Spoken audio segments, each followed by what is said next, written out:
Good morning, সবাই কেমন আছো? আশা করি ভালো আছো, সুস্থ আছো। হ্যাপি লাইফ টুম্পার ঘরেতে তোমাদের সবাইকে স্বাগত। আমি নদিয়া জেলার ছোট্ট একটি গ্রাম থেকে আমি টুম্পা। আমার নতুন একটা ব্লগ ভিডিওতে তোমাদের অনেক অনেক স্বাগত। যে যেখান থেকে আমার ভিডিওটা দেখছো আশা করি ভালো আছো, সুস্থ আছো, রাধা গোবিন্দের কৃপায়। তা আমার ভিডিওটা দেখার শুরুতে একটা লাইক দিয়ে ফুল ওয়াচ করে একটা ছোট্ট মিষ্টি কমেন্ট করে দিও। আর তোমাদের যে কমেন্টগুলো করছো আমার প্রত্যেকটা ভিডিওতে, তাতে আমি অনেক অনেক খুশি। তা তোমরা এভাবে আমার পাশে থেকো। তা তোমাদেরকে অসংখ্য ধন্যবাদ আমার ভিডিওগুলি দেখার জন্য, এভাবে মিষ্টি মিষ্টি কমেন্ট করার জন্য। তা দেখো তোমাদের সাথে কথা বলতে বলতে চলে আসলাম আর এই যে টেবিলটা গোছাতে। তো অনেক কাজই করে নিয়েছি, সকাল থেকে ঘুম থেকে উঠে অনেক কাজ হয়ে গেছে। টেবিলটা পরিষ্কার করে নিচ্ছি। তা ঘরটা কিন্তু আগেই গুছিয়ে নিয়েছি, তারপরে চলে আসলাম কিন্তু খাট গোছাতে। আর এই যে খাটটা গোছাতে চলে আসলাম, মানে মেয়ে এখনো শুয়ে রয়েছে, তাই জন্য খাটটা পুরোপুরি গোছালাম না, শুধু মশারিটা গুছিয়ে নেব আর এদিকের বালিশগুলো সরিয়ে নেব। কারণ ও যেহেতু একটু সকালেই উঠেছি, তাই জন্য ওকে আর ঘুম থেকে ডাকলাম না, তাই জন্য ও একটু ঘুমাচ্ছে। এদিকে আমি কয়েকটা কাজ আছে আস্তে আস্তে করে নেব।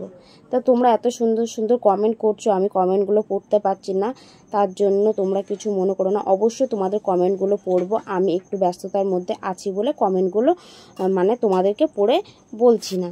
তা যাই হোক, এক এক করে কিন্তু আমি কাজ করে নিচ্ছি। আর দেখো আস্তে আস্তে কিন্তু গরম পড়ে গেছে, তাই না? গরম এই ঠান্ডা, এই জন্যই কিন্তু প্রত্যেকটা ঘরেতে প্রচণ্ড পরিমাণে সবাই অসুস্থ হয়ে পড়ছে। তো এদিকে ঘরের কাজ করে কিন্তু বাইরে চলে আসলাম। মা যেহেতু বাসনগুলো মেজে শুকিয়ে রেখেছিল, আর আমার যেগুলো বাসন সেগুলো এদিকে রয়েছে বলে তাই আমি গুছিয়ে নিচ্ছি। তো দেখো এইটুকুনি আমার ছোট্ট একটা রান্নাঘরে আমি যতটা পারি চেষ্টা করি গুছিয়ে রাখার জন্য। কারণ আমার কি বলতো, একটু গুছিয়ে রাখতে আমি খুবই পছন্দ করি। পরিষ্কার গুছিয়ে রাখলে কিন্তু দেখতেও খুব সুন্দর লাগে। এদিকে সুব্রত কিন্তু স্নান করে ফ্রেশ হয়ে চলে এসছে, ওর জন্য একটু চা বসাচ্ছি। তাই মেয়েকে বললাম, বাবা একটু ঘুম থেকে উঠে পর, তোদের দুজনের জন্য একটু চা করি। বারে বারে চা করতে সত্যিই ভালো লাগে না। তা দেখো আমার চাটা কিন্তু হয়ে গেছে, আর চাটা কিন্তু সুব্রতকে দিয়ে দিচ্ছি। আসলে কি বলো তো, মেয়ে একটু ব্রাশ করছে তো ওখানে, তাই জন্য মেয়ের চাটা চাপা দিয়ে রেখে দিয়েছি। আর কি বলো তো, 10 বার চা করতে আমার একটু ভালো লাগে না। আর আমার বাড়িতে সেম জিনিসই হয়, সকালে মা আমাদের জন্য চা করে, সুব্রতর জন্য, মেয়ের জন্য আবার পরে চা করতে হয়। সুব্রত বাড়িতে থাকলে 3-4 বারের উপরে চা খায়। ও দেখো ফ্রেশ হয়ে চা খেতে বসে পড়েছে। আর এদিকে আমি গ্যাসটা কিন্তু আবার একটু পরিষ্কার করে নিচ্ছি। সকালে কিন্তু একটু জল ন্যাকড়া দিয়ে পরিষ্কার করেছিলাম, বাট আবার কিন্তু একটু পরিষ্কার করছি। কারণ আমার মনে হয় সার্ফ সাবান দিয়ে পরিষ্কার না করলে ভালো লাগে না। আর এই জায়গাটা কি বলো তো, একটু সাজিয়ে রাখতে আমার খুব ভালো লাগে। রান্না করার সময় যদি সামনের দিকটা যদি একটু সাজিয়ে পরিষ্কার করে রাখি আমার খুব ভালো লাগে। আমার একটু কটা ফুলদানি কেনার ইচ্ছে আছে, কিন্তু যতটা পেরেছি কিনেছি। তারপরে দেখো লাকি বাম্বুর এই গাছটা না আমার নষ্ট হয়ে যাচ্ছে, তা আমার মনটা খুব খারাপ হয়ে যাচ্ছে। তাই জন্য ওই জায়গাটা আমি বেঁধে রেখেছিলাম, ওইটাকে বার করে নিয়ে আসছি। তা কিন্তু ওর মধ্যে কিন্তু অনেকটাই জল আছে, তারপরেও কিন্তু গাছটা মরে যাচ্ছে। আর যতটা পারছি আমি এদিকটা কিন্তু পরিষ্কারও করে নিচ্ছি। তা দেখো উপর থেকে নিচে নামতে পারছি না, ভীষণ ভয় লাগছে, মনে হচ্ছে পড়ে যাব এরকম মনে হচ্ছে। আর এইগুলো দেখো ঝেড়ে ঝেড়ে উপরে রেখে দিচ্ছে। আর এই দেখো জল রয়েছে, কিন্তু তারপরেও কিন্তু গাছটা কেন শুকিয়ে যাচ্ছে বুঝতে পারছি না।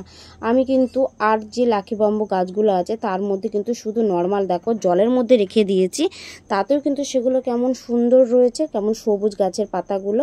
তা আমার কিছু লাকি বাম্বু যার মধ্যে ছিল তার মধ্যে ছোট ছোট দেখো কালারিং পাথরগুলো ছিল। তাই ভাবলাম পাথরগুলো একটু এইগুলোর মধ্যে দিয়ে দিই, বোতলের মধ্যে, দেখতে কিন্তু খুব সুন্দর লাগবে। দেখো কি সুন্দর লাগছে, আমি কিন্তু ধরে দাঁড়িয়ে রয়েছি, সত্যি সুন্দর লাগছে দেখতে।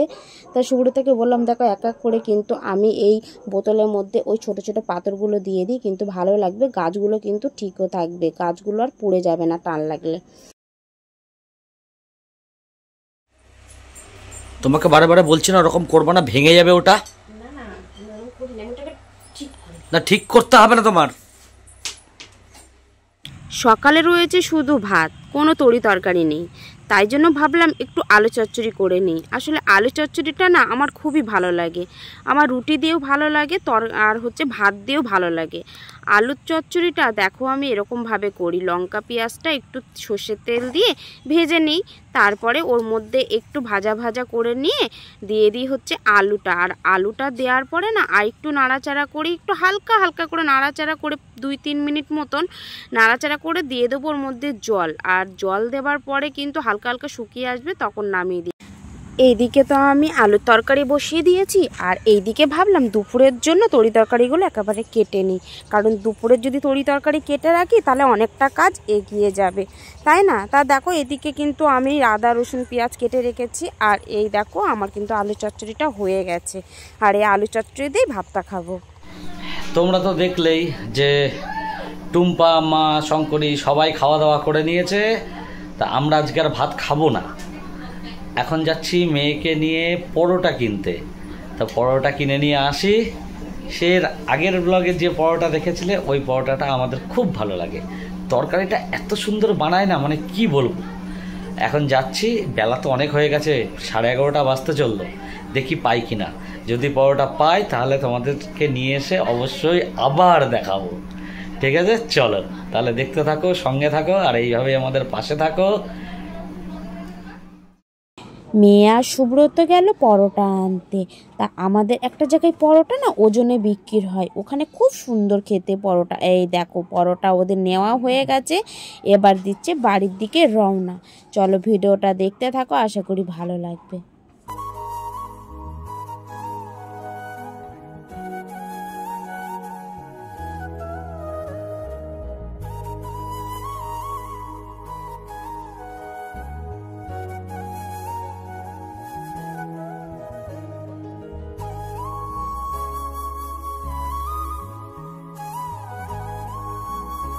সুব্রত আর মেয়ে পরোটা খেতে খুব ভালোবাসে, পরোটা খেতে কিন্তু আমরাও খুব ভালোবাসি, কিন্তু ওই যে ভাত রয়েছে আমরা তো পরোটা খেতে পারবো না, এই জন্য মেয়ের জন্য আর সুব্রতর জন্য, গুবলুর জন্য পরোটা আনলো। আর এই দেখো বাড়িতে এসে দেখো পার্সেল চলে এসছে কিসের, জুতোর। আর গুবলুর জন্য জুতো বুক করা হয়েছিল, জুতোটা এসছে, আর জুতোটা দেখো কি সুন্দর এসেছে, গুবলুর পায়ে কিন্তু খুব সুন্দর মানিয়েছে। তা পামসু দেখবা সব জামা কাপড়ের সাথে পরা যায়, ও যেহেতু ছোট ওকে সেই সব রকম ড্রেসের সাথে ওর জুতোটা কিন্তু মানাবে, তাই না? চয়টা হেভি আছে তো, কিন্তু আমরা নিয়ে বসেছে।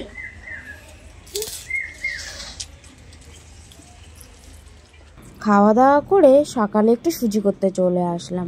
সুব্রত কদিন ধরে বলছে সুজি খাবে আর রুটি খাবে, তাই জন্য ভাবলাম যে সুজি কড়া করে হচ্ছেও না, ঘরেতে বেশ দুধও জমে যাচ্ছে, তাই জন্য দেখো একটু সুজিটা না ঘি দিয়ে ভেজে নিয়েছি, আর একটু দুধ ছিল ঘরের মধ্যে, দুধ দিয়ে সুজিটা করে নিচ্ছি। মা একটু রাতে রুটি করলে সুজি আর রুটি হয়ে যাবে।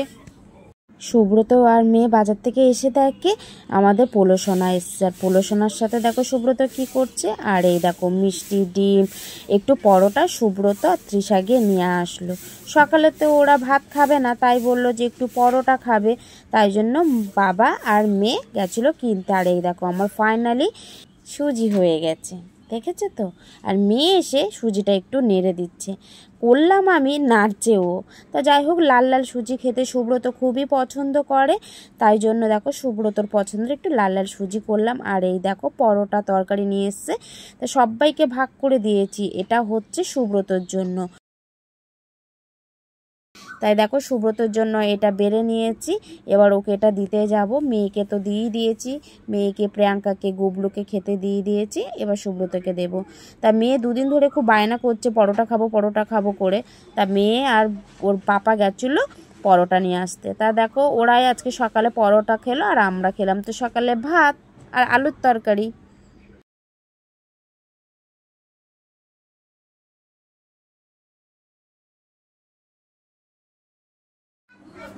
ছোটখাটো রাক্ষসকে, আমার ভাইকে বলি ছোটখাটো রাক্ষস, তাই না?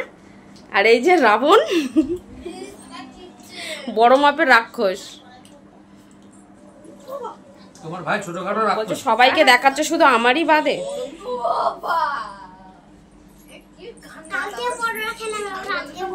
বলছে কালকে পরোটা খেলাম আবার আজকে। এই দেখো ওকে দেয়া হয়নি, একে দেয়া হয়নি বলে আমার নাতনিকে দেখো কি করছে। আমার নাতনিকে অন্য জিনিস দেবো। নে খা। আমার দিদুনের ঝাল লেগেছে। ও বাবা এরকম করে,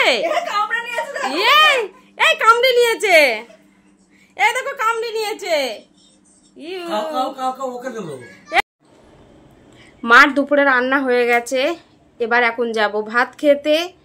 আর সুব্রত বলছে খাবে না, কারণ ওর একটু খিদে নেই। তাই মেয়ে তো এদিকে ঘুমিয়ে পড়েছে, আমি আর মা খেয়ে নেব। মেয়েকে অবশ্য ডাকবো, ও যদি খাবে, নচেত ও ঘুমিয়ে পড়লে আমার মতন ঘুম থেকে আর উঠতে চায় না। সেই ঘুম থেকে যখন উঠবে ঠিক তখন গিয়ে ভাত খাবে। তা এখন আর আমি আর মা খাবো, সুব্রত খাবে না। সুব্রতর জন্য ভাত বেড়ে রাখবো, তৃষা খেলে খাবে, না হলে ঘুম থেকে উঠে খাবে। ওকে আর ডিস্টার্ব করবো না। আর কি রান্না হয়েছে চলো একবার তোমাদেরকে দেখিয়ে দিই। সবারই ভাত দেখো বেড়ে নিয়েছি, শুধু সুব্রত বাদে। মেয়েকে ডাকলাম, মেয়ে বললো মা আমি তোমাদের সাথেই খেয়ে নেব। তা আমি বললাম ঠিক আছে। আমাদের 3 জনের ভাত বেড়ে নিয়েছি। আর এই দেখো ডিমের ঝোলও চলে এসছে। কি রান্না হয়েছে, বাঁধাকপি ভাজা হয়েছে, আছে তার সাথে ভাত, আর হয়েছে ডিমের ঝোল। সবই মামলেট করেই করেছে, কারণ আমরা এই মামলেট করে খেতে খুবই ভালোবাসি। সন্ধ্যাবেলা চা আর হচ্ছে পাস্তা নিয়ে চলে এসেছি খেতে আবারও, যেটা আগামী দিনও হয়েছিল পাস্তা। তার আগে অবশ্য হাত মুখ ধুয়ে ফ্রেশ হয়ে আগে সন্ধ্যেটা দিয়ে দিয়েছি, তারপরে কিন্তু চা আর পাস্তা খেতে এসেছি। এই দেখো,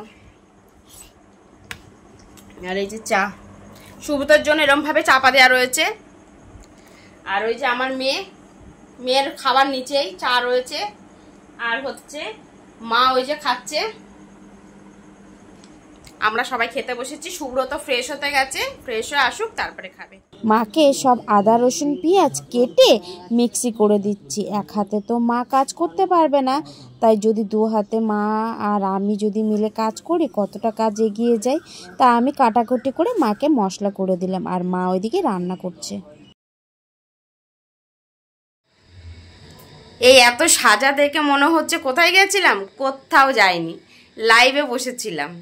অবশ্য আমি না, আমি তো সুব্রতর সাথেই লাইভে বসে থাকি। ওই যে সুব্রত লাইভ করছে,